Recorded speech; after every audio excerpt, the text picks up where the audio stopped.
Olivier. Voilà.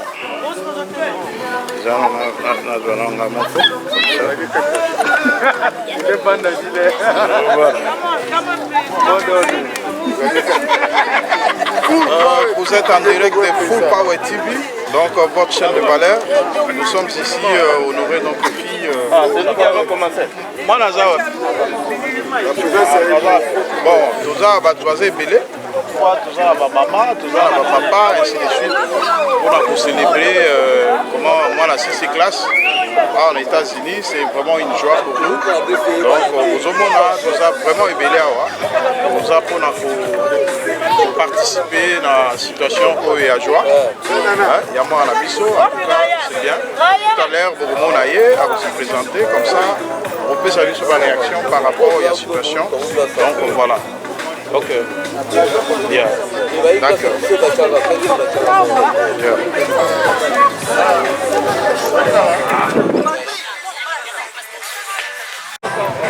Mes chers amis de Full Power TV, donc vous êtes en direct de votre chaîne de valeur Full Power. Donc voilà, nous avons invité Awa Nakati à Park Place. Comment est-ce que papa? Jean-Charles Kolobissé. Jean, vas-y. Nous avons une famille à Kolobissé, Toza et Belé. Nous avons mon ami Sato. L'événement est là, il a un diplôme. Graduation. Donc, nous avons aussi ça classe. Papa n'a pas CPI ça. Rapide à CPI ça, papa n'a pas. Classe, ils ont eu le pouvoir de tout. Pour que tout le temps là-bas, tout le temps après l'année événement. Famille, ceux de CPI, si papa a la absolument. Les cas là, tu as pratiqué tout comme il a su. Papa, c'est quoi les zawana donc on est moi la 6e classe. On a eu parce que na maboka oyo vraiment moi la 6e classe na ba niveau on a 6e secondaire, hein? C'est pas ça? Oui, c'est ça. Donc c'est une joie pour la famille. Donc impressionnant par rapport à Wana Ezali. Bon, impression, premièrement, ils ont étape sur les Karanango. Pour l'angaï, dès que tu as opportunité, la classe est Tinasou. Ça veut dire quoi? Ça veut dire que diplôme là est au Azu.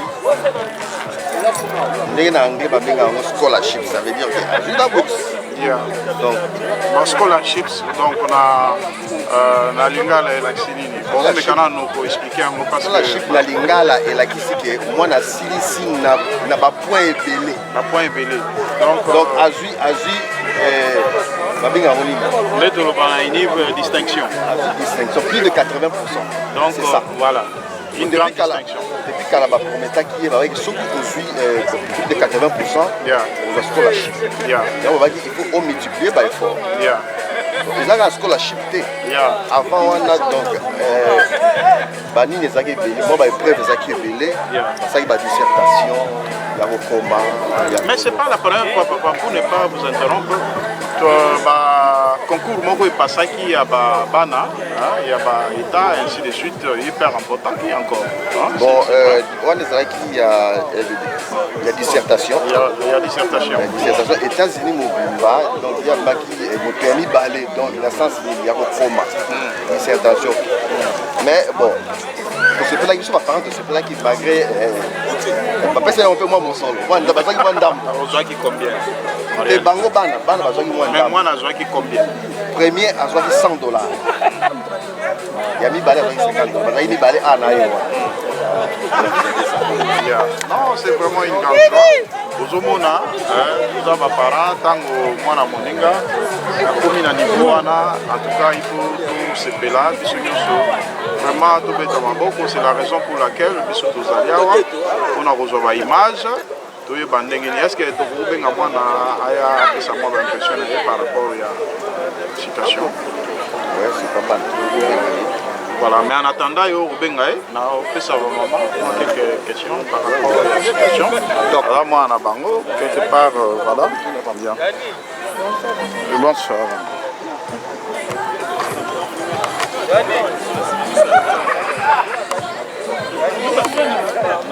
Non, non, c'est bon, vous pouvez manger, soyez à l'aise. Vous êtes aux États-Unis, maman. Moi, je ne comprends pas. Non, ça c'est... Voilà, voilà. Donc, voilà. Maman a un téléphone. D'accord, voilà. Notre fille est là, la jolie. Non, qu'elle reste là-bas. Si elle... Même comme ça, ça va pour... on va prendre les autres personnes là-bas. On se place ici, c'est bien. Voilà, vous allez voir notre fille. Elle est là, Jemima. Voilà. Non, non, non, avec vous. Vous êtes parents, non? Venez, maman. Voilà, c'est elle, notre fille. Donc, voilà. Jemima. Bon, moi je ne vais pas te présenter. Tu dois te présenter. Ça, c'est notre chaîne sur YouTube. Full Power TV, une chaîne de valeurs. Ce que vous venez tu viens de faire, c'est parmi les valeurs parce que ça honore les parents. Et nous ne pouvons pas être indifférents par rapport à ça. Donc nous voulons diffuser ça pour que les gens, pour que cet acte que tu viens de faire, ça va encourager beaucoup de jeunes, hein, beaucoup de jeunes gens. Donc voilà, il y a certains enfants qui n'aiment pas faire des histoires, mais toi tu as fait l'exploit. Donc jusqu'à arriver au niveau de finir tes études, c'est vraiment encourageant. Quel est le mot d'encouragement que tu veux dire aux gens? Présente-toi d'abord, comme ça, un mot d'encouragement. Ou c'est là qui étudie comme toi. Allez-y. Non, mais je peux toucher pour toi. Je m'appelle Jemima. C'est votre papa? Oui, c'est mon papa. Oh, bien. Allez-y, parlez, Jemima. Il ne faut pas être timide. Hein. Exprime-toi. Non, par rapport aux autres enfants qui n'ont pas, comment dirais, l'idée d'aller plus loin avec les études et comme ça, quelle idée peux-tu donner à ces gens de personnes? J'encourage juste les jeunes de continuer leurs études et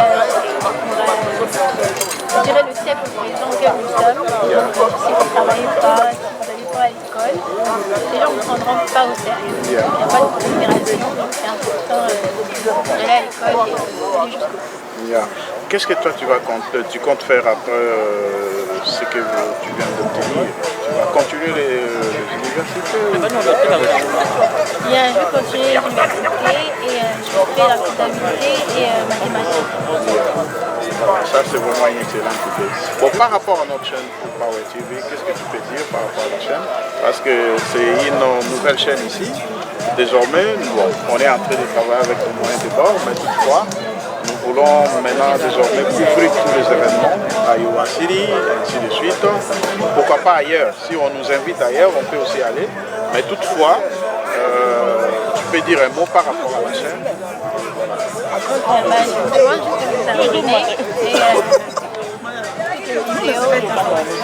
abonnez-vous sur la chaîne. Voilà, là merci, c'est à nous de te remercier. Papa, et il est là, le papa de Jemima, donc c'est vraiment une joie immense pour cette famille parce que nous voyons certains enfants n'étudient pas, malgré qu'ils sont ici aux États-Unis.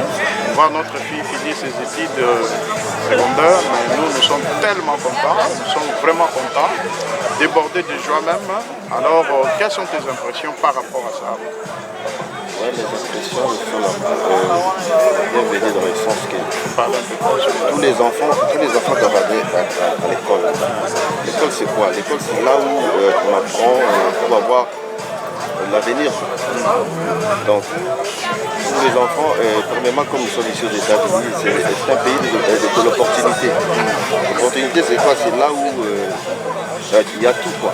Il y a les études, il y a tout ce que vous allez faire dans la vie. Vous avez la chance d'améliorer votre vie, c'est ça? C'est ça, parce que moi j'aime ce pays parce que tout marche dans le bon. Donc il y a tout la sécurité, il y a vraiment, si vous travaillez, vous allez marcher. C'est ce que la Bible dit. Bon, une question papa, quel conseil pouvez-vous donner aux parents qui n'ont pas cette idée d'envoyer leurs enfants à l'école? Quelle idée pouvez-vous donner par rapport à cela? Normalement, dans ces pays, tout enfant a le droit d'aller à l'école parce que l'école est gratuite. Là, il ne peut pas échapper. Donc, il devait aller à l'école. Il devrait aller à l'école parce que ici c'est gratuit. Donc c'est une bonne chose d'arriver déjà ici. Donc c'est une impression que tout le monde, c'est automatique. Il devrait aller à l'école. Vraiment, et aussi je voulais signaler, pour aller à l'école, il faut aussi encadrer les enfants spirituellement. Et spirituel aussi compte dans les études. C'est pas dit que si vous ne priez pas, et vous allez bien étudier. Parce que les enfants d'abord, premièrement, avant d'aller à l'école, quand l'année commence, vous tenez votre enfant, vous lui dites de bonnes paroles.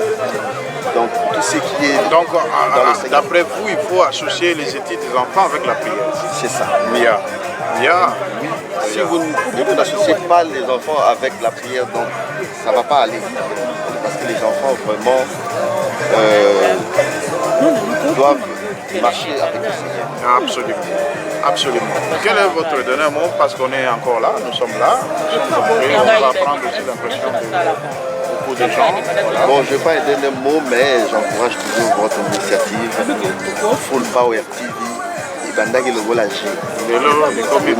maintenant, nous voyons vraiment Matos, c'est beaucoup de temps. On a contribué à notre IA. Full Power TV. Mystique. Donc, benga mwana zo mwana enveloppe pour la carte. Yo za enveloppe mo bana.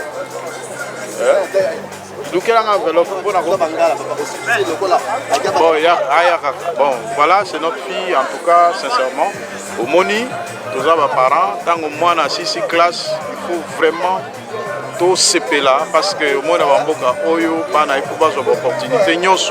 Peut-être, ils sont parents, tous les quittés.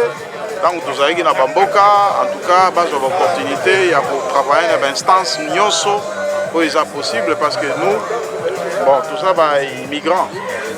Nous sommes des immigrants, donc quelque part, nous avons une barrière à Marambouélé, toutefois, mais on a une opportunité comme tout autre enfant, donc voilà un peu l'avantage de N'Engezali. Donc, ma fille, en tout cas, ça c'est une bénédiction.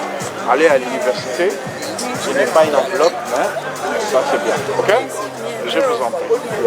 Ça c'est notre fille, il faut l'encourager.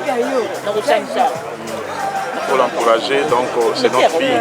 Voilà, donc vous êtes en direct sur notre chaîne Full Power TV. Donc voilà. Ah, maintenant, tu commis pas à maman. Bonjour à maman. Bonjour papa. Impression à bino maman par rapport à la situation à moi en abisso. Bolobini ni pour la situation à moi en abisso. Où il y a aussi sa classe vraiment honoré par parents. Bino impression à bino les années. Papa, tu sais pas les. On a fait ça classe. Yeah. On a jeune fille à vous continuer pour travailler après. Nous avons pas besoin de faire la misala. Yeah.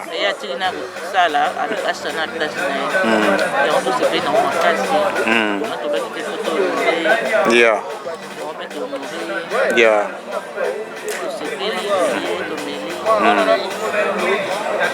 Voilà. En tout cas, merci maman, mais toutefois, net réussite à moi, et Zali, quand on voit un enfant réussir dans la vie, donc quelque part on fait allusion aux parents. Donc, les parents, Sali qui va encadrer moi bien, pour accommoder à niveau. Et là, voilà. Pour de. Yeah.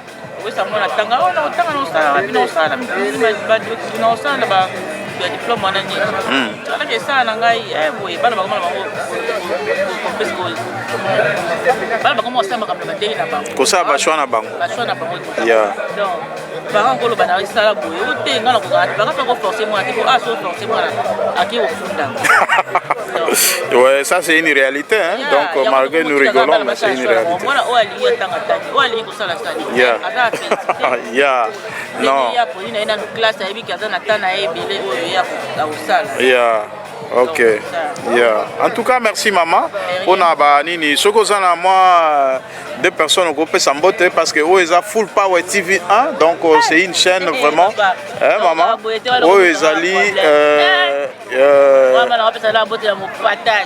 Mon patas nani. Mon cœur. Ah, voilà. Ça, c'est bien. Non, ça, c'est inévitable, papa. Voilà.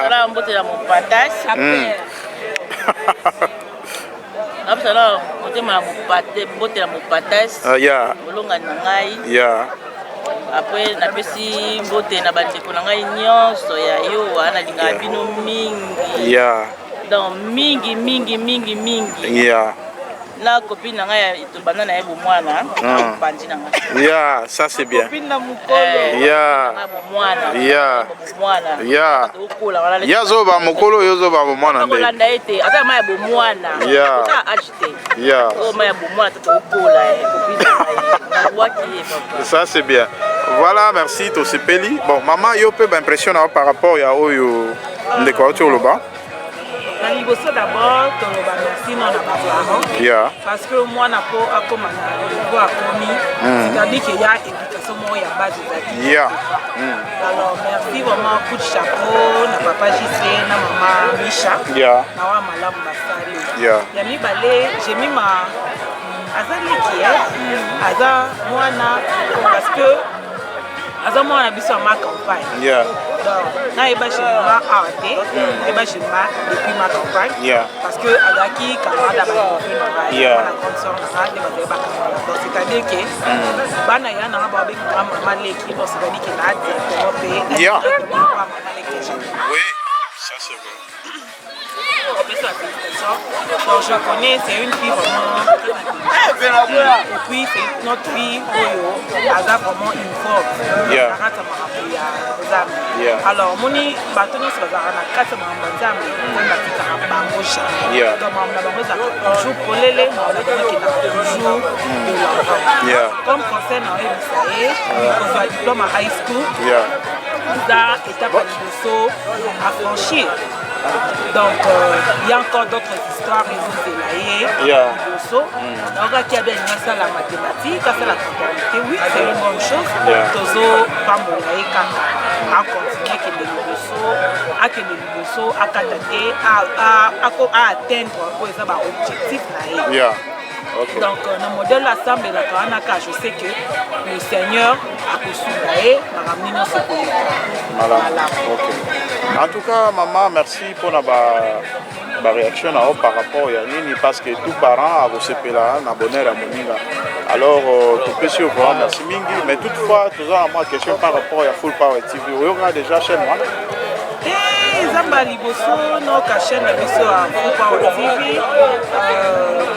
TV1. TV1. Donc, ils en ont deux pages. Bon, ça veut dire parce que la titre est en bongo, parce que sur Full Power tout court, ils ont Full Power et américain. Ils ont la carte pour faire la différence, on préfère qui la Full Power TV1. Parce que ça c'est tout Full Power tout court. Donc au moins la chaîne de Bélo se retrouve. D'où un des autres là. Que vous se retrouvez. Donc voilà. Ok, donc le canal qui déjà Full Power TV 1. Donc on a déjà ton nom sur mandat, c'est déjà nous s'abonner déjà. Donc on a un banane c'est à Iowa, aussi ma robot. Oh bah mais quel le bar we are together. Aussi ma robot. To push Full Power TV 1. Et que les liboso et comme un chaîne na biso mo ya munene. Autres à Iowa. En tout cas, vraiment merci maman, nous vous remercions pour ça. Donc, les chaînes déjà sollicité, parce que la valeur, parce que c'est une chaîne de valeur. Toujours le Makambo Bélé, Brolandango, dans l'image, sur le petit. Donc, les la vidéo, il faut tout ça, montage, ainsi de suite. Donc, les en cours, donc vous recevez la chaîne à Bino. Et il y a des émissions. Non, pas de souci. Nous sommes ouverts, donc on se retrouve Bengi, tout cela, en tout cas, il va bien. Donc, tout ça, là, vraiment, il va bien. Il y a mon côté dans le site. Comme ça, on va s'abonner. Avant qu'on ait la norme, on va s'abonner. Donc, ma copine n'a pas s'abonner. Il faut s'abonner massivement.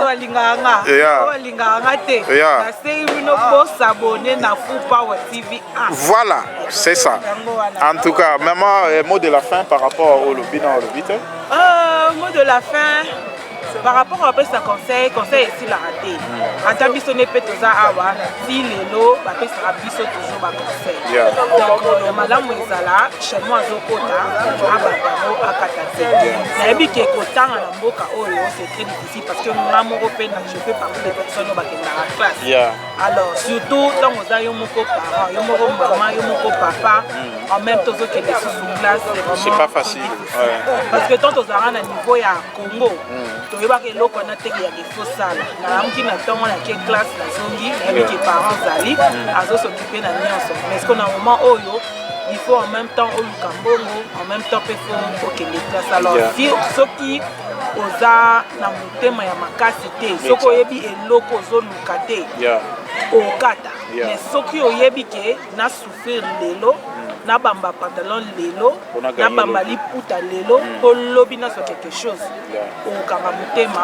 okoma tina suka donc c'est la même chose quand on fait sa gémima je suis ici je suis mère ana mwana na place donc déjà que soki nga na okoka et donc ye kuta za na mwana te aza kutu na ba parents o ba soutenir ye c'est-à-dire que ye pas donc yango lo no ebisa il faut pas presser moi donc continuer tanga quand il y a l'idée azotanga c'est-à-dire que yo pe o sala absolument ok merci maman bon merci en tout cas bonne soirée merci je vous en prie voilà là c'était notre soeur, donc vous l'avez suivi, donc voilà. Voilà, toujours Nakati il y a fait place Lozali, donc voilà. On a honoré moi Nabiso, en tout cas c'est vraiment intéressant.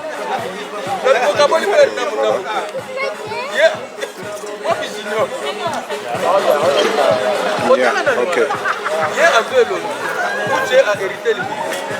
Zolanda, l'événement. Tout ça est pas moi on a vu ce Gemima. Donc voilà. Maman, vos impressions par rapport à Full Power TV? Papa, nous avons à moi quelques questions par rapport à situation et à moi on a vu ce au Kolo Banin. Au côté ouais, c'est bon. C'est bon. Là, c'est bon. Parfait.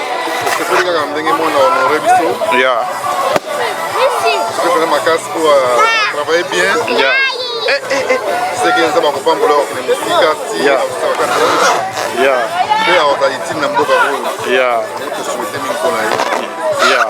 Ok. En tout cas, vraiment, Bolandi papa. Donc, on a des impressions. Tous moko moko ya parents. Pour tous avoir impression par rapport à la situation. Bonjour maman. Je peux vous aider. Bonjour. Voilà, l'impression de par rapport à Likambo, moi na Salibiso, après c'est Sengo na parents. Makambo il équipe beaucoup le bani.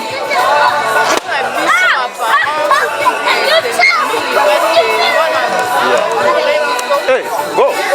Okay.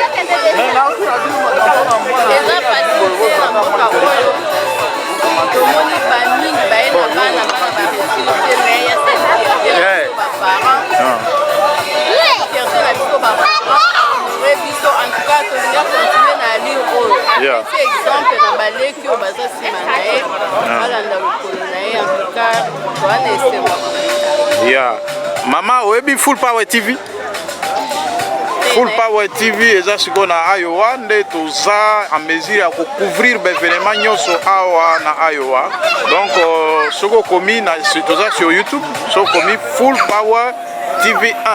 Donc au Monibiso, ils ont la émission belé, tozo parler l'émission est concernée la conscientisation, hein, to parler sur la conscience, conscientiser batunabiso bazan la communauté, ndeni to kozala.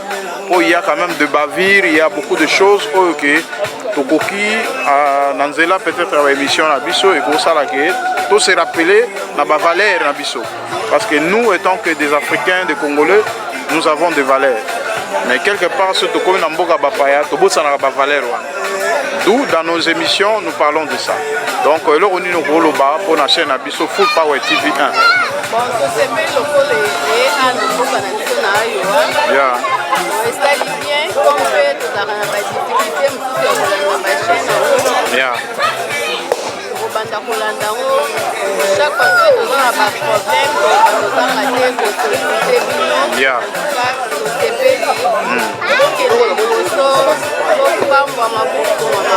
Merci maman. Mais tu sais qu'il peut s'abonner. Il faut s'abonner massivement à Full Power TV. C'est une chaîne de valeur. Papa, bana, bino se s'abonner. Parce que et là comme sous tout ça l'émission, pour mon ango, pour publier ango, si pas demain ou le lendemain, pour mon ango na ba télévision na bino, tu parler sur tout titre qui émission. La femme n'est pas ton esclave. La femme n'est pas ton esclave, c'est une émission où ils parlent sur le comportement et Bisso Mibali. Moi je suis parent, mais quelque part, tout à l'heure que Bisso Mibali peut exagérer à mon côté. Basi oyo ba participer à biso na tango ya pasi na tango ya mawa na tango nyonso ya ba difficulté kaka basi na biso to nyokola. Est-ce que c'est normal que to nyokola ka basi nyonso eza na kati ya Full Power TV, donc on a intégralité dans ngo Bolanda oyo ba nini to lobeli. Voilà. Donc ba émission eza ebele oana eza tour ya bino ba maman ya biso ba papa pe goya o bino pe bozo sa biso mabe c'est réciproque, mais voilà. Fais ça micro na papa moi moke. Bonjour papa. Ouais, bonjour. Tu sepeli koyamba yo kombo nani? Ouais, kombo na ngai John Lomponda. Yeah. Voilà. Ça résident na Iowa State. Yeah. Précisément na Coralville. Yeah. Papa tozuyo na kati ya feti oyo impression nini ezali parce que moi na biso auti kozwa diplôme na mboko oyo impression nini par rapport à ça? Ouais, ben impression ezali ya vraiment ya satisfaction. D'autant plus que moi na oyo asali kelelo to se retrouver na cadre oyo. C'est vraiment la famille.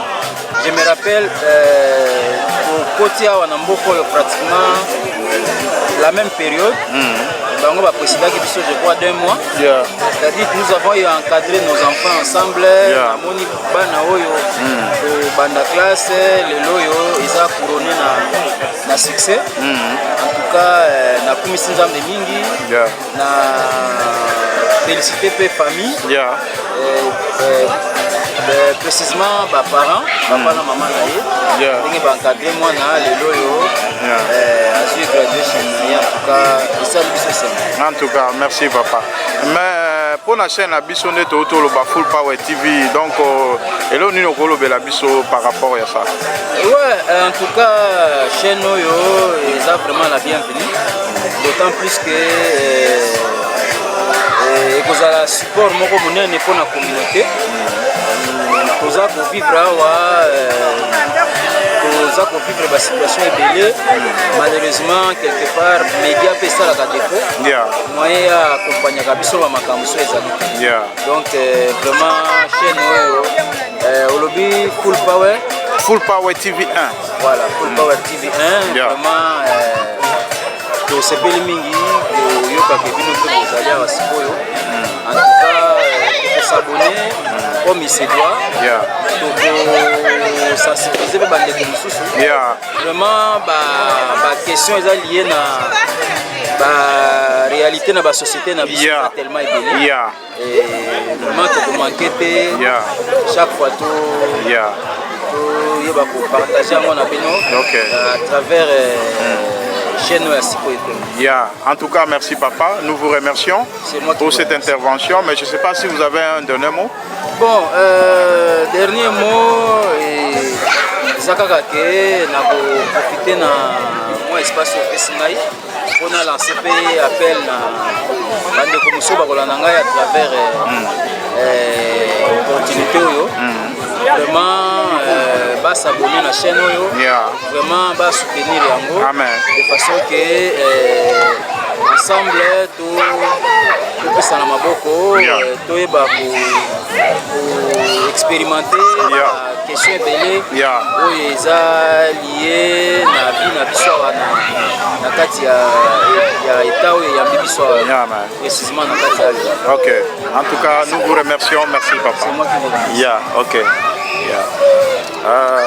Wana Bolandi papa na biso intervention na ye donc vraiment merci papa c'est le qui na bande comme sous OK voilà donc voilà, mes chers amis. Bonjour monsieur. Bonjour. Comment vous allez? Très bien. Donc, s'il vous plaît, vous pouvez tenir le micro parce que là, il y a... Bon, on vous voit présentement dans cette fête. Qu'est-ce qui vous amène précisément ici? Je suis venu encourager une petite, une de nos filles qui vient de graduer, comme on dit ici. Et surtout qu'elle a été... Elle a gradué avec distinction, donc ça mérite des encouragements. Comme nous sommes venus l'encourager, c'est qu'elle puisse continuer à bosser de la même façon et faire plaisir à ses parents et à elle-même bien sûr. Donc nous sommes dans un pays où il y a possibilité de faire de longues études. Nous pouvons encourager nos enfants. Du coup, elles sont aussi brillantes. C'est ça que nous sommes là. Bon, quel conseil pouvez-vous donner aux enfants qui n'aiment pas aller à l'école? Il y a certains enfants qui sont ici aux États-Unis, le pays des opportunités, mais ils sont vraiment très froids pour le chemin de l'école. Qu'est-ce que vous pouvez donner comme conseil à ces gens d'enfants? Je peux juste leur dire que étant dans un pays comme les États-Unis où il y a assez d'opportunités, où il est possible, comme je venais de le dire, de faire les études comme tu le veux, comme tu le peux, c'est vraiment encourageant d'aller à l'école. Vous voyez, la plupart des immigrants ici, surtout les Africains, se retrouvent dans des usines, à travailler sur la ligne, faire des travaux difficiles. Je comprends. Ils sont venus ici à un certain âge et nos diplômes ne sont pas aussi valorisés ici. Mais pour ceux-là qui ont la chance de pouvoir étudier ici, c'est une aubaine pour eux. Il ne faudrait pas qu'ils finissent comme leurs parents. Nous comptons sur l'Afrique comme sur avoir ce bagage-là pour ceux qui peuvent rentrer, développer l'Afrique avec ce qu'ils ont appris ici. Ce sera une très bonne chose. Absolument. Donc, je demande juste de travailler, que les enfants puissent travailler, et ne pas se livrer à la facilité. Bon, en tout cas, vraiment, merci. Nous vous remercions pour votre intervention. Est-ce que vous avez un dernier mot par rapport à ce que nous venons de dire? Non, juste dire que j'ai été ravi de me retrouver entre frères et collègues. La soirée s'est bien passée. Je suis vraiment très content d'être là ce soir. Ok. Qu'est-ce que vous voulez dire par rapport à notre chaîne? Est-ce que vous avez entendu parler d'une chaîne Full Power TV ces derniers temps? Je vois souvent vos directs sur Facebook, mais je ne sais de quelle chaîne. Non, sur Facebook, ça ce sont juste des messages, mais on a une chaîne sur YouTube. Là, si vous écrivez Full Power TV 1, en tout cas, vous allez voir nos émissions et consorts. Donc, sur Facebook, c'est une façon de lancer des communiqués, informer les gens que voilà, on a une chaîne sur YouTube, abonnez-vous et consorts. Mais nous sommes vraiment sur YouTube. Ok, je ne manquerai d'y jeter un coup d'œil. Vous avez retenu le nom de la chaîne? Vous avez dit Full Power TV. 1. Parce qu'il faut mettre 1 à la fin. Parce que si vous ne mettez pas, vous allez vous perdre. Parce qu'il y a beaucoup de Full Power des Américains. Alors pour faire la différence, moi je mis 1 pour me retrouver. En tout cas, c'est encourageant ce que vous faites dans la promotion de la culture africaine, des Africains. Comment est-ce que nous vivons ici. Je ne peux que vous encourager dans ce sens. Ok. En tout cas, merci beaucoup. Bonne soirée. Merci à vous pareillement. Là, vous venez de suivre, c'est parmi les parents. Voilà. Bonjour papa. Oui, bonsoir. Bonjour, ça dépend de... Bonsoir, bonjour. Bon, ça ne dérange pas. Vous pouvez tenir le micro. Oui. Donc voilà. Quelles sont vos impressions par rapport à cet événement?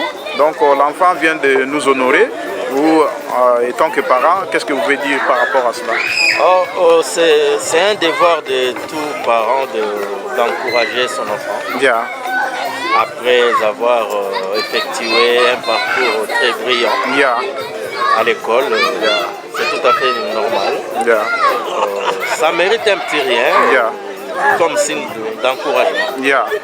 Voilà pourquoi nous sommes là pour encourager la lauréate et encourager aussi les parents pour les efforts fournis pour amener l'enfant à arriver jusqu'à cette étape. Absolument. Voilà. Vous avez quelques salutations? Ah non, je ne pense pas. Hein, je ne pense pas. Bon, tu sais, moi je suis... j'ai beaucoup d'amis, j'ai beaucoup de connaissances. Je préfère être circonspect. Pour ne pas citer certains.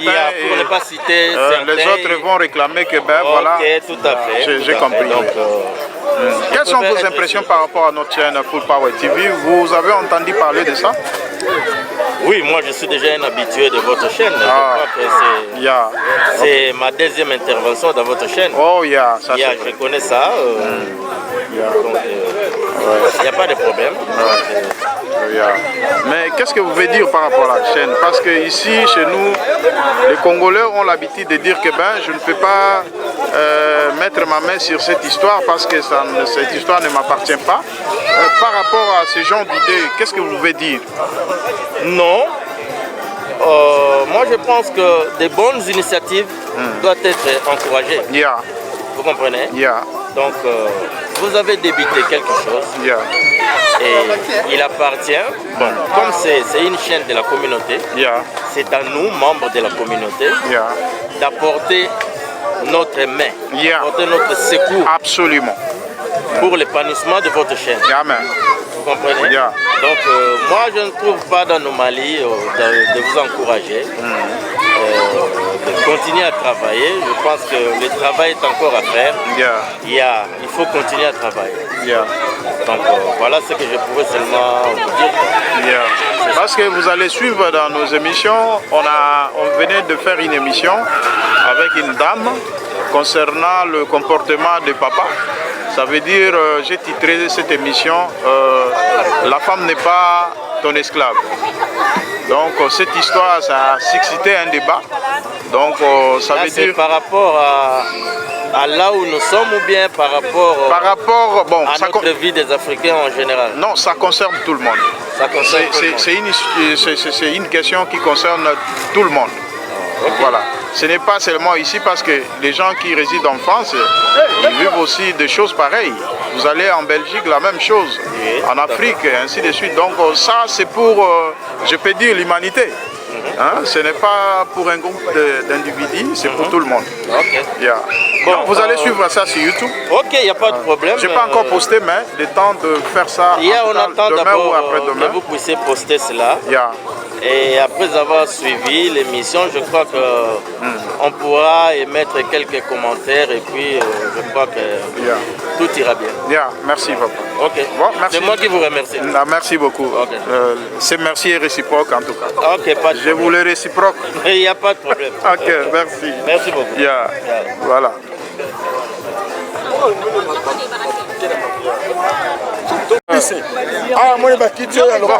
Bonjour maman. Maman atoye awa eza Full Power TV en direct. Donc ozomona na awa monde entier. Donc toza awa na Full Power TV. Donc toye komona yo awa na likambo ya mwana na biso ya sali. Impression eza nini mama? Impression ya biso eza esengo makasi. Komona mwana ya mwasi na moko toye kokuta bango moko balingana bango klasi te mais bana biso bazoya bazotanga bazozwa babusu boye eza honneur monene yango toza na esengo toye kosepelisa jemi manga na moni ndenge baye na baconseil na biso nde mpe makambo nyonso ezosalema yango tokopambola. En tout cas, merci maman. Simba na le micro pour kota pena bien. Donc wana maman ya président Olivier Bokolomba. Parce que ngai na tuni ba joueur na terrain na bi président équipe na bino kombo na nini ba bi commandant ngabi. Ça ce n'est pas le nom d'une personne. Bino bozoko bozana mokonzi na bino boyebi kombo na ete ngane na pesi kombo. Donc Madame Olivier Bokolomba, donc Yewana, maman. Sikoyo conseil nini okoko pesa na bano balingi classe te komona. Conseil tozo pesa na bano balingi classe te. Balinga classe po toya wa toyo mona bango moko bakolombo koyo balinga classe te. Tozosaka na bango misala oya ba factory eza passe. Ya biso bana bayeba tanga basala na ba bureau bazala ba avocat bazala ba médecin bazala ba ingénieur. Balongola biso pe biso tozosufri na misala oya Amérique ya passe bango bakota na ngote. Yango wana. Bakota na ngote. Pesa bana nyonso chance. Bazwa chance. Ok. En tout cas, maman tosepeli vraiment eloko moko na ko tuna yo za maman présidente. Yo il faut loba. Full Power TV ozomona on a liso nini? Na liso moko ya sika. Liso sika. Ayo wa nouvelle vision. Maman. Eloko sika, eloko kitoko tosepeli. Bandeko na biso pe na mboka bamona ka neni vini biso toza awa na ba nina boeza bien na sepel makasi. Bon sikoyo lobi na bato ba o tia mutu makasi bangi o s'abonner te sikoyo oyebisa bango ni nyonso ba s'abonner massivement. OK. Mutu moko boya zate nyonso ba s'abonner. Maman nazaki na émission moko na lekaki oyo to titré yango la femme n'est pas ton esclave. Donc émission ana to titré yango ndengo wana poke nga naza mobali te naza papa na biso na to milongoli to pesa valeur na ba mama siko titre wana esali o eningisi nzoto o bien sendeni titre wana bon pona ngai pona awa eningisi nga nzoto te po awa moi c'est esclave te na Congo nde na Afrique basi nde baza ba esclave kuna awa moi si aza na valeur moi ça aza na première position. Mais maman, tant que je suis esclave, je suis esclave. Ah, en Amérique, dans limité.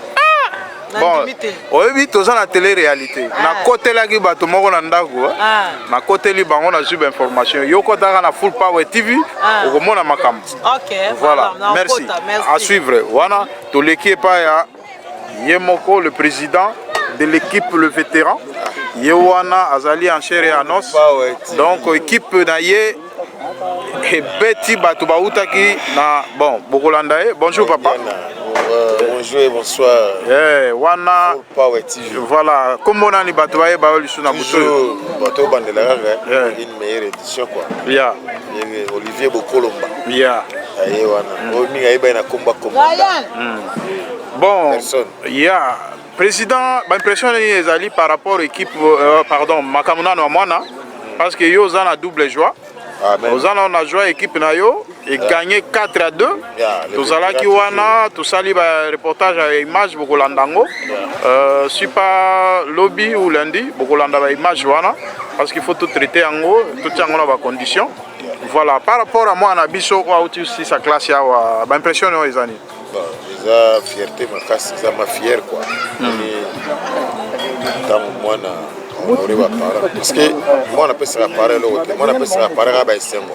À ces classes, à l'université, on s'en a pour ça parents, comme na âge moko ya na âge qui à Bali, c'est-à-dire parents c'est la raté que un jour moi ça y est. On a parent mon parent, un bon parent c'est la Baïsengo pas moi. On a tant à vivre, à zo mona moi on a sa classe, moi on est à Bali, moi on a PC ba Coco, ba condition ya lingeli nde sur ma parent voilà. Donc c'est quand tu Nzambe ngai tana ngekoki. Bon ça la salaki na bandi Nzambe zo loko. C'est ma parent za bon. OK. Bon, sikoyo question ami balé ali nini? Question ami balé ali to koti na deuxième sengo nao. Oto ebi goza na début sengo. Sikoyo deuxième sengo ezali a match oyo yo aux la présidence nango comme président équipe équipe nini d'abord beaucoup de temps ya to betaki na bandi on a biso ya Indianapolis bandi ko Indianapolis de ba monaki motel ngaki belé on na maladie na pandémie isali na monde la COVID-19 COVID-19 na bato anglais wa donc ta de salaki de yango moi moké tout le monde moi relax moi moké de 5 peu quand même se réjouir ya peu mal peut aller pas mal aller sur le kende qui combien en tout cas match na début un match difficile to yebi Fox ya adversaire te adversaire ya ki na ninga yelaki to sentait que notre bon ba binisaka ko minimiser adversaire za moi passe to mais non adversaire oti musika a roulé pendant 5 heures donc c'est ça na faillite c'est ça na faiblesse to même to me tout là moi pour mi to monima 2-0 donc adversaire ba na biso na premier mi-temps ma 2-0 de te ma prise de conscience tango full power equity full power to moni présence nango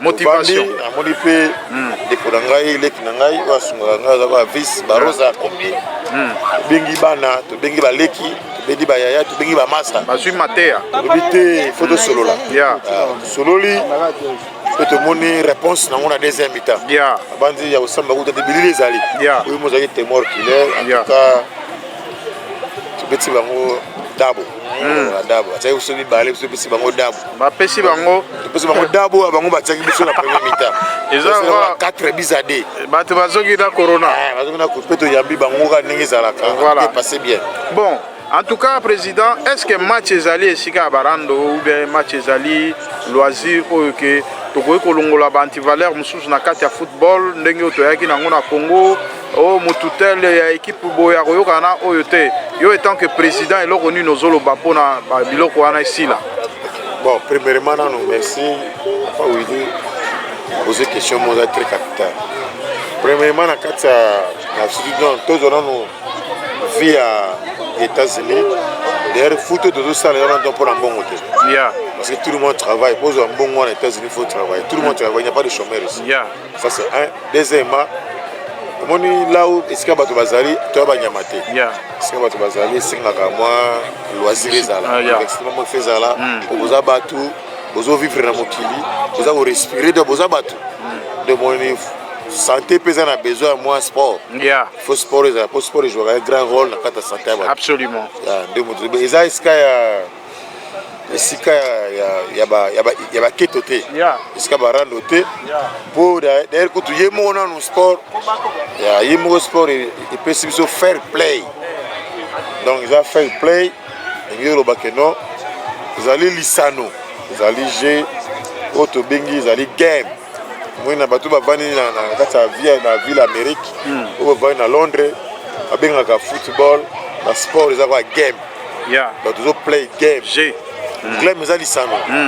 Mon santé a besoin de lisano. Nous avons besoin de seka. Nous avons besoin de sepela. Donc sport, ils ont faire partie de la game. Ils ont game. Ils ont rendu. Ils ont nous aille fair play. La sport, ils ont na 3 résultats au Yébani. Ils ont simple, ils ont gagné. Vous savez nil, vous pas repète. Le 3 résultats sport en wana. Parce que tout le monde a sport un saute. Au gagner, beaucoup de nil, beaucoup pour la boya manara. Tu es manara pour la bon, président, pour ne pas vous interrompre, bozana match moko ezolobama mingi mingi. Ezolobama ke bino bokukuta na fibo. Est-ce que ils a confirmé?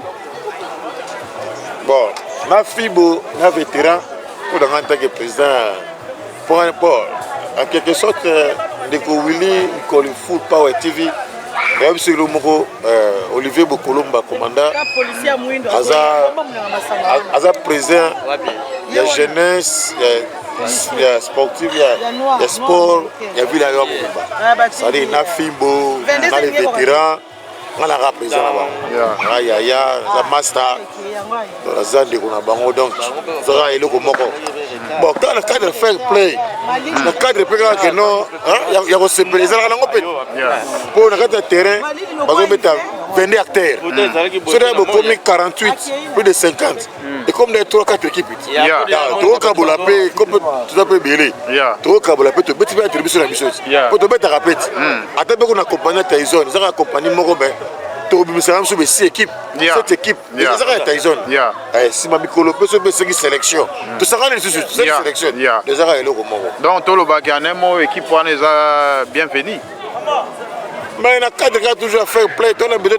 tosepela tosekati toza bato tokufa leo na lobi mokili yango oyo ntango yango oyo toseki toleli lobi toyebi te nzambe nde ayebi futur. Voilà, mpona Full Power TV papa olobi nini tokomi na suka? Bon, eza innovation eza mpe mopepa sika topesaka chance Full Power TV toyebi Full Power toyebi eloko tobengi Power. Bon, déjà tozovivre na kati ya États-Unis lorsqu'on parle power puissant power eza ozokopana ezaka baavi ezaka bakilo power ezaka koloka makasi strong eza bamo elakisaka ke no eza the best excellent bato batanga yango wana bamona yango yango Full Power TV.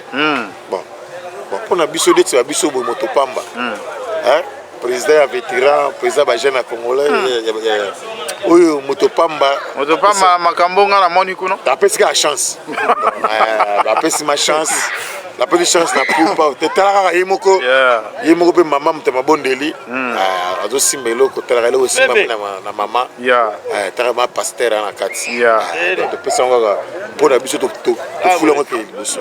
Mais sikoyo papa tokomi na suka eloko moko ya suka ya moke tokende donc ça veut dire que ndenge totitre la femme n'est pas ton esclave. Est-ce que tu sali ma bébé tu sais malam? Bon, tout est malam. Parce que pourquoi? On a une réalité à Congo, na réalité à réalité mbali. Na mboko toyawa, totiki mboko na feza Congo RDC lo kama kasi. Totiki ngo toyena mboko toyo en tout cas meilleur ami na o Zamasi. Voilà. Meilleur ami no. Parce on l'appelle bien. Sikoyo, omoni na kati o mwa moke. Omoni émission to favoriser na ba mama. Toyo kabangoti na suka. Biso pe to kokota o ya ba papa. Vous comprenez? Que sikoyo.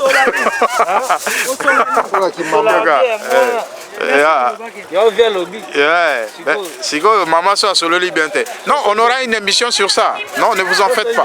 Oh, ezali tour ya ba maman, tous ba réaction na bango poto na pays de droite. Il faut bango va s'exprimer.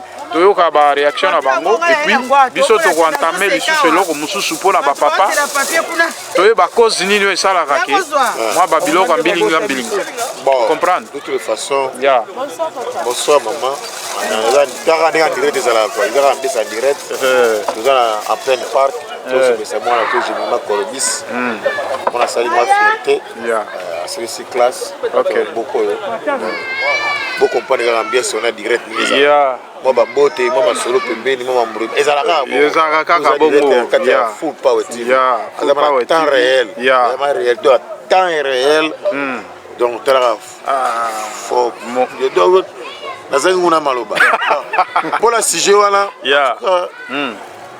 bon sujet za malamu moi ça cause esclave na ote quoi bongo tolobi te ke ba couple nyonso basi bazaka bongo wana ezaka en général ezalaka nango po ezalaka nene luka moko ndika nde na kosenga na yo Full Power TV na bibi yo za papa oyo aza na mama aza mokambi mama aza mama pasteur yo mo ndika to kosenga malgré tout peut ko vivre na madame na kati ba mboka oyo mais la moi critique na biso beto bosala ngote quoi c'est ce que moi je suis en train de dire moi femme toujours attends ils appellent recommander la Bible femme soyez toujours soumise à ton mari biso penza ma recommander biso l'homme aimé la femme ils allons simple basi non ba mikitsaka au moins loko wana poto ba ko mikitisa ya mwasi il faut tout tourner ba question au moins ba émission tozo sala tozo pesa tana ba maman ba s'exprimer tango ba kozwa temps ko s'exprimer biso mibali pe tokoya toye siko ko éclaircir makambo na ndenge que to clarifier que tala makambo boye etambola kabo parce que nous les Congolais nous avons nos valeurs nous avons ba valeurs na biso mais tango to komia ba valeurs wana eza bafuye bato ko mona que pona ça de la ba valeur na nga eza mabe parce que quand on respecte un homme eza pe ligne de valeur respect à mobali eza ligne de valeur ba attribution mususu mwasi aza nango na ndako libala po asala mobali na ye eza ba valeur mususu mobali auti mosala aza ya kolemba kende ezwa biloko na macroeve ba biloko wana nyonso ezali ya biso te tozo ko adopter ba culture oyo tokuti oh peut-être et comme kotia biso vraiment mal à l'aise en difficulté ya ko vivre nyonso wana to koloba na kati te ba ko na bi mitune za kayo e bien za biso ya oyo yambi na kota na monina na sijo lobi wana ya to koki jamais ko adopter culture za biso ya nous sommes les africains ya dans deux arbres touti fraîchement na carte d'Afrique. C'est-à-dire Amérique c'est le seconde vie dans tout ça là. Oui jamais normalement pour vivre bien dans les États-Unis il faut adopter le système là. Mais culture les amants passent. Batterie to charger qui depuis match. To la bandi la prochaine émission au Vanda to solo là to examiner ngo to solo là. Bato va s'abonner. Il faut toujours s'abonner. Par le besoin le mto côté église ndenge konanga Israël mutomba lo bakala bosura politique. Zo mto côté église au peu souffrante. C'est-à-dire offrande des la carte cette table la chaîne. Si réellement to lingi full power TV que ne bosso il faut s'abonner. De 5 le côté de $50 et de checker numéro à quantité. To s'abonner kaka massivement. Wa lingi power TV full power TV et qui ne ribosso number one, il faut s'abonner massivement. Parce que le président elle est vétéran à s'abonner. Bongo bino. C'est ça.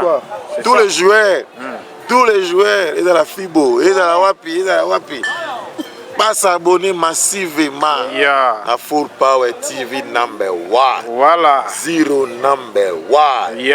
Okay. Thank you so much. En tout cas, vraiment, président Topesi, merci. Nandenge vraiment répondre à la question à Bisso, la question est avec Belé Bomoni, président. À répondre Bisso, donc l'encadré des jeunes, Yende Azusalake, les loyaux, après sa image Mosusu, Nanzela football. Ngamona Zaiki présent, Nazuba image, Kanisi Bogolanda image Rwana, beaucoup contredire Ngate. Voilà. Papa, batterie comme Inasuka, mais on peut savoir quelques impressions rapidement. Bon, en tout cas, na CP Makasi pour la Full Power TV. En tout cas, ils ont chaîne à Kitoko, où il y a Bisso na Awa Awa, dans les États-Unis d'Amérique. Donc, on a souhaité une bonne chance, avancement Penza et que des Bosso. Ils ont visuel aide. Parce que Aigle, ils ont un maman qui a Zala na Likola, Bangomba et Mineni et Suka. En plus, le vision est très loin. Et là, on a distance même à 10 km. On a souhaité télévision et que des Bosso en tout cas. Comme les appels dirigés par maman pasteur. En tout cas, les amis de la casse la manche. En tout cas, mais la sujet, moi, si il y a des esclaves, ils ont besoin normal. Moi, ça cause esclaves. Parce que moi, si il y a des bolons à l'inangaï, na traité comme esclave. Pour toi, déjà, bolons à l'inayo, et puis Bible lobby, beaucoup mis et le moko. Au Sangal Bilon Balé, beaucoup mis le moko, donc beaucoup mis Moussuni moko. Donc, moi, comme Moussounia, Moussou, à cause de jamais esclave. Donc, tout ça, moi aussi. Photo mais on a qui bien dans moi aussi pe aiba koto ça biso mibali alanda kiti ga américain te passé biso to ba africain donc kiti na biso des base et pas biso debi que moi si à se soumettre devant mobali na pe mobali alika moi si na en tout cas ezala bongo na sengi na ba mama benza bolingo ezala makasi komi kiti pe ezala makasi ba na kiti américain te parce que kiti américain ezo mi mabatu mingi na mabunga papa et logo lobi wana na émission déjà na na carte ya caméra beaucoup zwangol na ko s'efforcer lelo atana ola la 2 heures na ko sala la bino bo mona émission ni nezolo basir intervention ya mama ezalaki mama moko intervenir pour la masolo e bokolanda e boko yoka sur Full Power TV 1 yo s'abonna déjà obligé na s'abonna donc bokolanda réaction na e toza pe na capacité ya ko sala ba direct mbala moko na YouTube. Donc tout ça, la carte à plateau, toujours ça en direct pour l'andabiso. Donc voilà un peu ça. Bessa moi quelques mots na batu na Congo ainsi de suite. Na pesi batu na Congo oyo toyebani na pesi mama na nga Honorine Mimbo. Na pesi bande kolanga sel na nga. Bambisa nga Ishana, Stella, Bodri, Bikobi, basé belé. Bon, oh bayoki na bayoki te en tout cas ba salam pamba. Na pesi ba muza moko ko muza ba pambola ba Maman. Full Power TV toujours likolo. Toza siko na télé, toza na télé réalité pe lisusu. Papa, na bimeli moto na ndako, soko sopeli nga ma etalio. Boza déjà obligatoire papa, il faut ça lango. Sans avertir. Il faut ça lango, ça bien. Na bimeli na ndako. Papa, kotisa ngai na tuna ba question na ete o na obeta moto na sa nini. Est-ce que bondimi boko yambanga bandako la bino? Tokosaka na libanda ki na kosi okeo. Ngai pas la ngala za boué mais tango ye o trouver réalité. Otuni bana, otuni mama soki se comporter à bongo. En tout cas ça pensa bien makasi. Na sepel pensa eloko lobia na télé réalité. En tout cas c'est bon. Samba sungayo et kende boso. Donc to seki kola lo la biso to ko fula te. Comme ta fula les Nzambe. Amen. Donc Nzambe pensa fula ngo kende boso. OK. Bon, merci. Voilà en tout cas Bolandi ba réaction à papa na ba maman. En tout cas, voilà, tu as na souka émission à Bino, Full Power TV, donc au chaîne ya Valère, vous s'abonner massivement. To longola ba appartenance, o ngana za moto ya tel, ngana moto ya tel. To ko mona ba togolais, ba mboka mususu ba tuazo ko évoluer. Biso tozo ke de nasser pour koyoka nezate. Moninga sale eloko ces derniers temps cette chaîne. Ils ont conscientisé Congolais nyonso. Mangeons africains, pas Congolais. Mangeons africains. Donc, biso na biso, la main dans la main, tout ça la makambo. Donc, Tikibino, bye, bye, bye, bye. Merci beaucoup.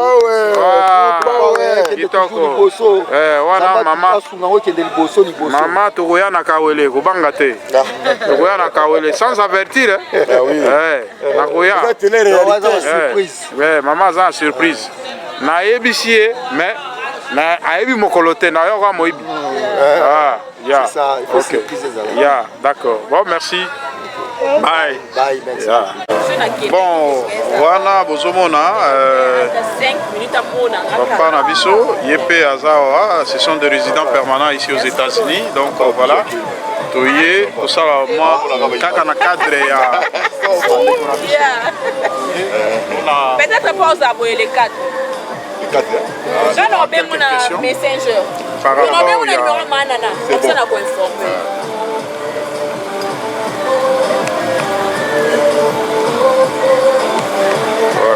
Voilà.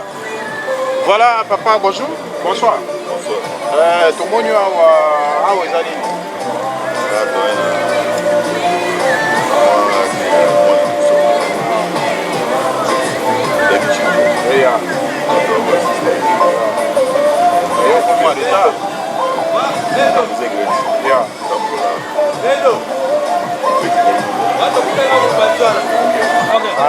pour les locaux, on a sali et locaux la famille par rapport à locaux à sali.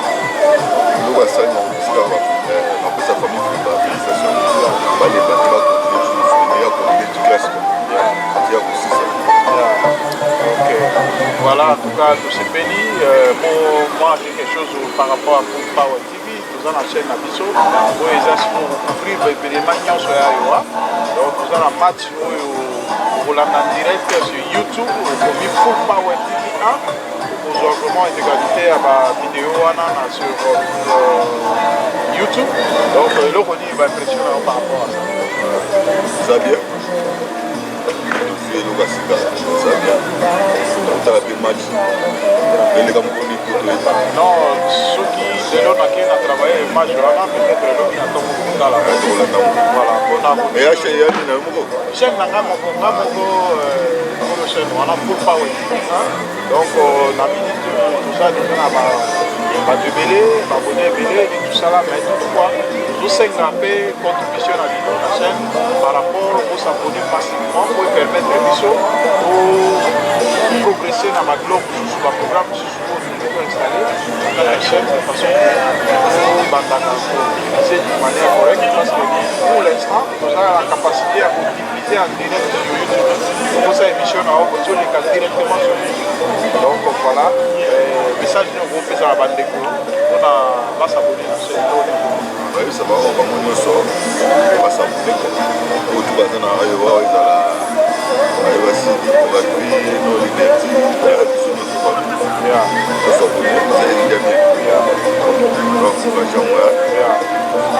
Papa, François, moi, mot de la fin par rapport à chaîne à l'histoire, et le mot de la fin par rapport à Full Power TV 1. C'est encourageant. Ceux qui déjà existent, ça la chaîne. Voilà votre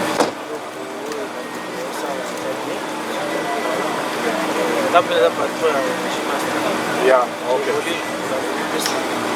Yeah.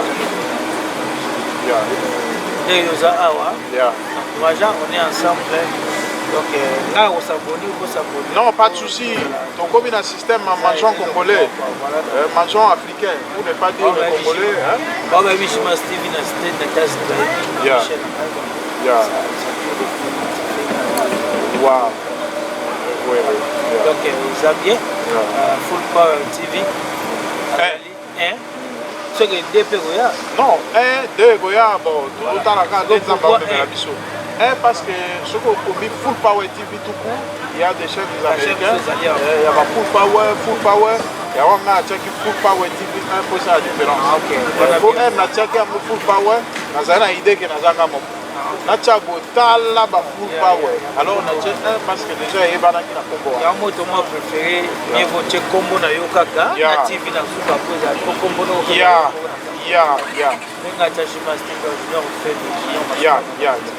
Bon, comme on dit, le bien important, la Tchèque a un mot Full Power par rapport à la puissance.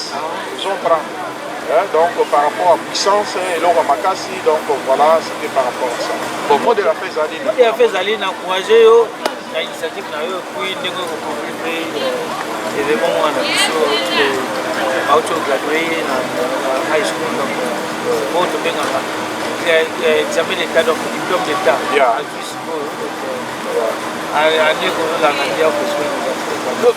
Merci beaucoup. Merci, en tout cas, moi je vous remercie de le respect donc, mes félicitations aussi pour votre chaîne. Donc, pour s'abonner parce que nous suivons la résolution et pour soutenir la décoration sur tous les plans. En tout cas, on est à Miss Facebook, pas de souci. Bon. Mais match moko pe utekoleka match wana bokolanda ngo pe sur match wana babisinga te komanda bisinga to ke bokolanda ngo eza na filmaki yango vie oyebisinga te babiso tobeti biso oke eza na beton lobisi makasi biso tobeti beton utabeti na putu trésor na mbala mbuta bispoti rien n'est perdu, donc ça la estimation. Que match wana nga na yaki na premier mi-temps déjà bazaki na 2-0. Donc n'a pas fait de barouane, mais toutefois yeah, good. Ça va mon père. Hey, I don't man. Good. My channel, you can say something here, please. Please. You need to talk something. To talk something in my channel. TV. You can subscribe in my channel. Let's talk just about the shoot, the baby.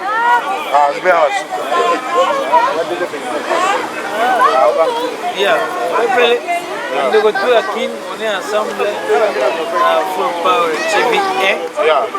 On est ensemble, donc ça c'est votre frère. Vous s'abonnez massivement.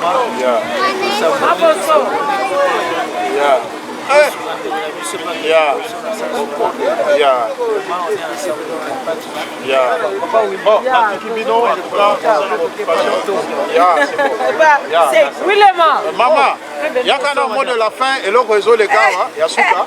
Le mot dit, comme dit à ma maman, donc après ça m'a impression, maman est en retard pour ça moi boy. Il y en a qui le mois de lumière pour maman nana. Donc voilà. Les gens m'ont dit à ma maman, on a eu ça cabino, maman yeyo. Donc maman, ma maman est l'équipe, on va voir rapide pour nous tout déjà batterie 5. Impression par rapport à ma félicitations à moi, tout le monde a content tous en Afrique, bana wera, bazwa ngo high school, basisi high school, lelo ya biso moko jebima. Pour le BC. Yeah. C'est félicitations. soki wana ntango continue collège ozala malamu mingi nzambe asunga ye tia asisa baétude na ye. Ok, vraiment, voilà. Qu'est-ce que vous avez à dire par rapport à ces événements? You speak French? No, you can come say something, no problem. This is my channel, you know, you can say something for subscribe to tell somebody. Je sais quoi dire. No, you know my channel? Full Power TV 1, you know? You know? Il a dit, il sait quoi dire, donc c'est quand même le bâti, voilà. Oh, mais par rapport à la situation de l'enfant, on ne sait pas quoi dire.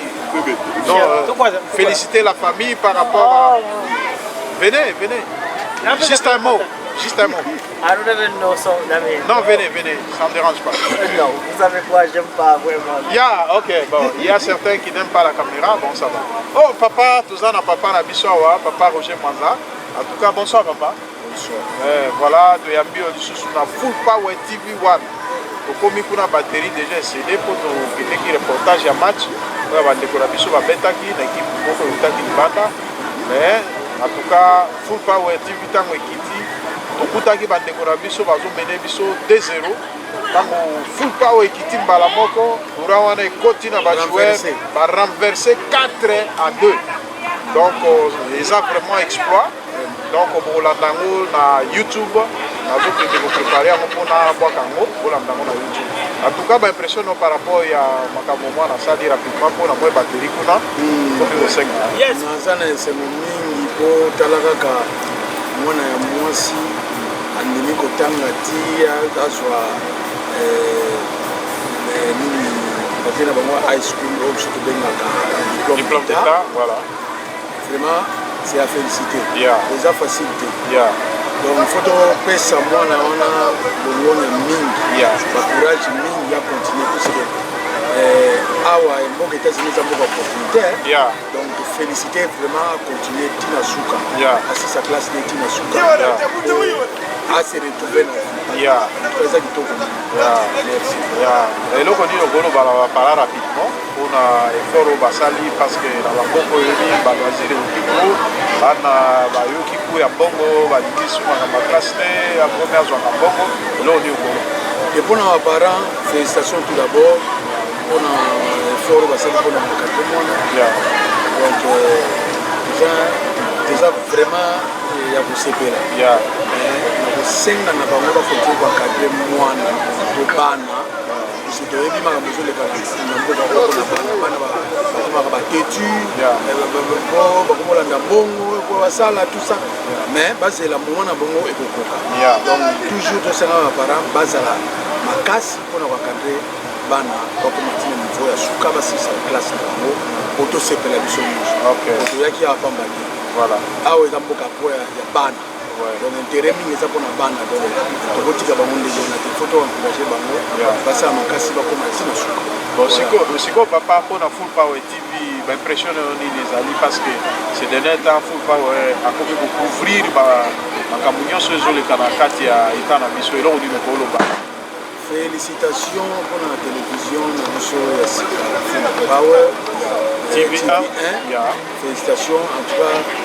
sango mpena ezokende mosika donc econtinue kaka kopanza sango ya mboka na biso ya communauté na biso vraiment Full Power TV1 félicitations to continue toujours ndenge wana baémission mpe eza nano ebele donanu tolembi te tokotonda mpenza tokotonda bon pour votre information topasaki émission moko na titre yango la femme n'est pas ton esclave eloko wana ebouche titre wana nano na mokuse papa omoni yango ndeni bingisi yo nzoto obie ndenge te nakosepela mingi tokontinue yango lisusu tozala na kati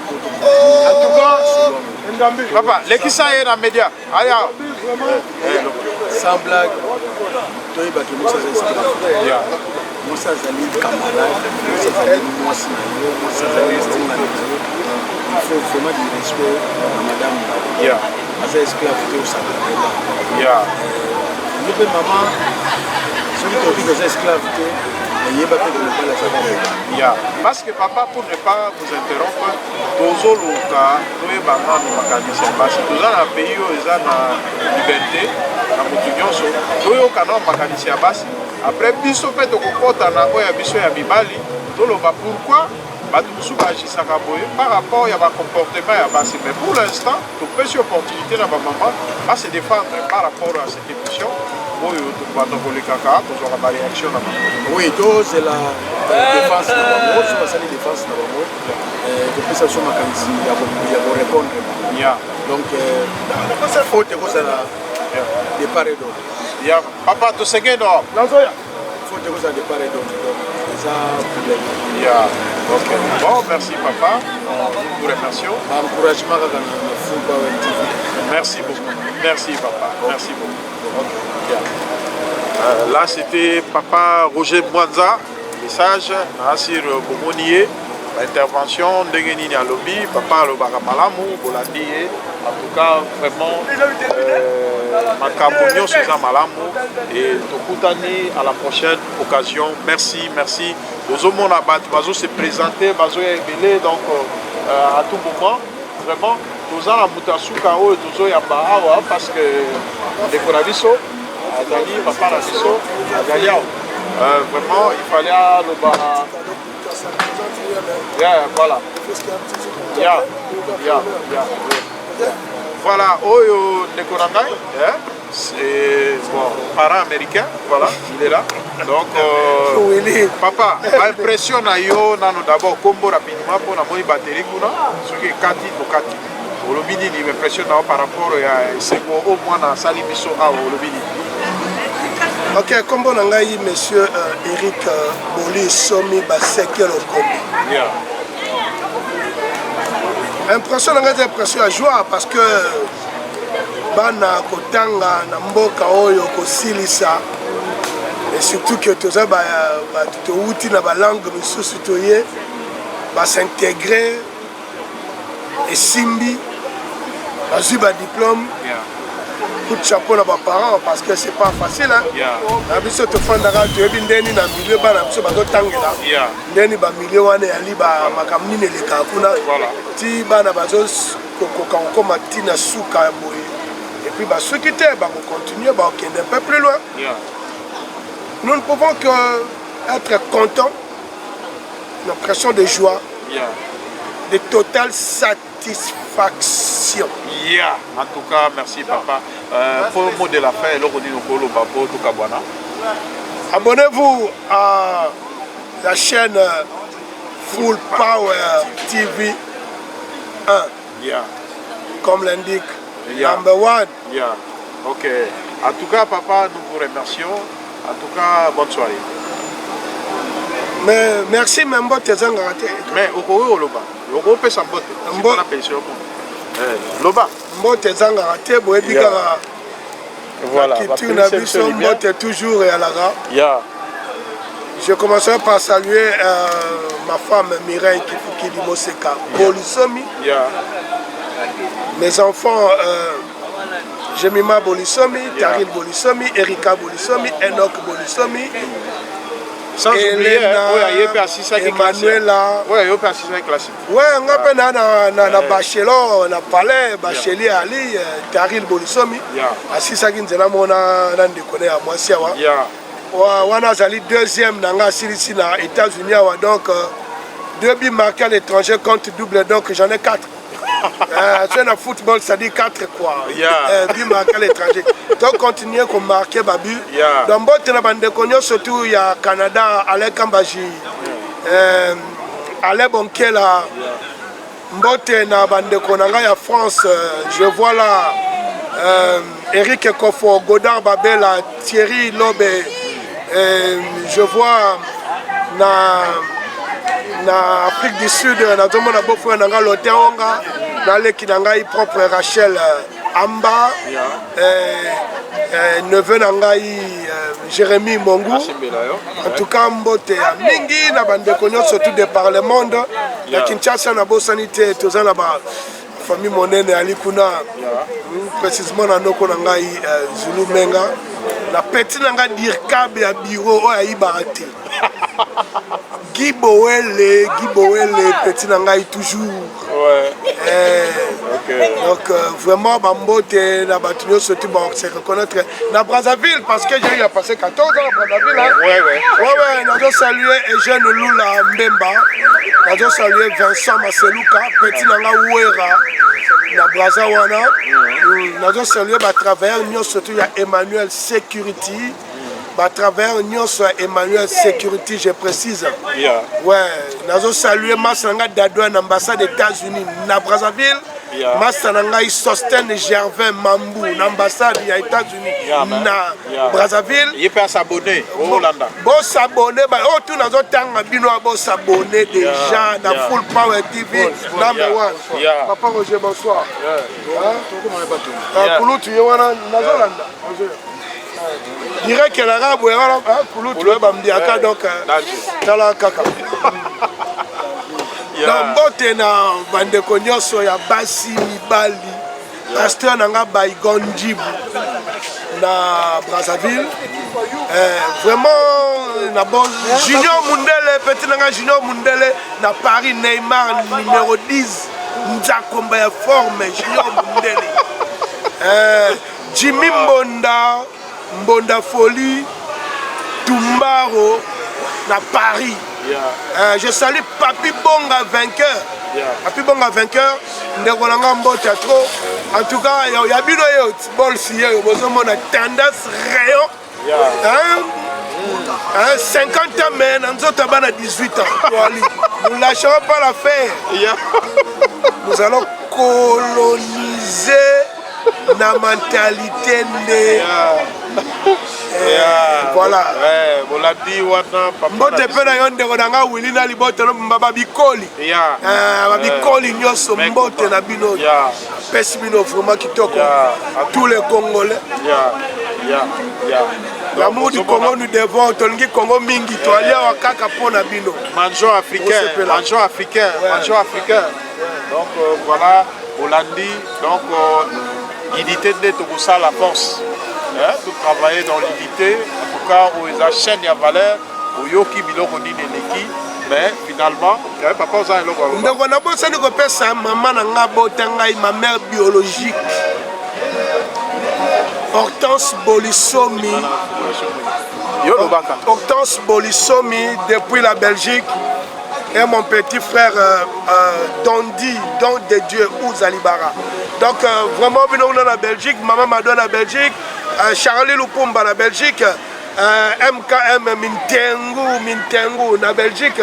Donc vraiment, plaisir, il y a danger, Webi Kaka, Sengo, Ndekonangai, Chico Sita, na Houston, Chico Sita, na Houston.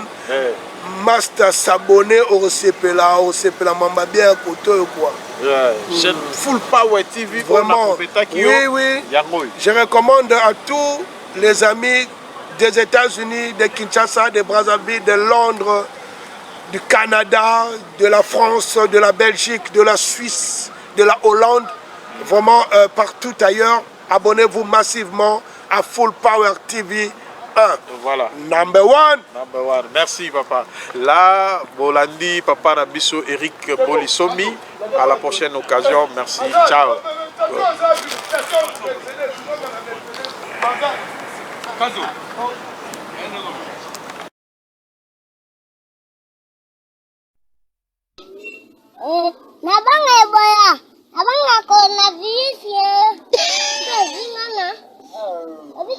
Nalobi yako pesa nga mbote. Mbote tabe bondu pamba. Pona nini? Coronavirus.